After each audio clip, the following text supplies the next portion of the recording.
आज तुम्ही या पंप हाऊसवर भेट दिलेली आहे, नेमकं काय कारण आहे? चेअरमन भाऊंनी 2 दिवसापूर्वी सांगितलं होतं येत्या 4 दिवसामध्ये बार्शी तालुक्याला उपसा सिंचन योजनेच्या माध्यमातून पाणी सुटणार आहे. तर त्या बाबतीमध्ये आपण आज पाहणी केलेली आहे. काय सांगाल, कशी परिस्थिती आहे नेमकी? आता सध्या परिस्थिती पाहिली तर शेतकरी बांधवच नाही तर सर्वांचंच लक्ष पावसाकडे लागलेलं आहे.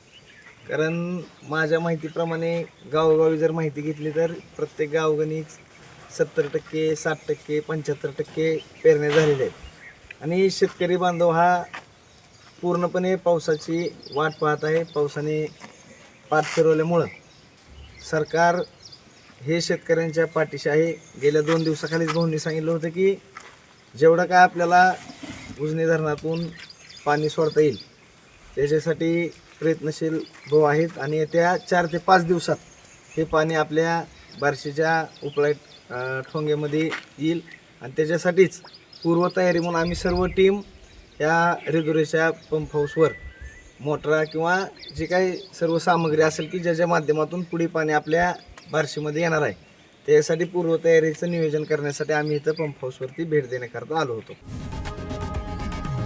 लोकशाही मराठी ऐका, पहा, जागरूक रहा.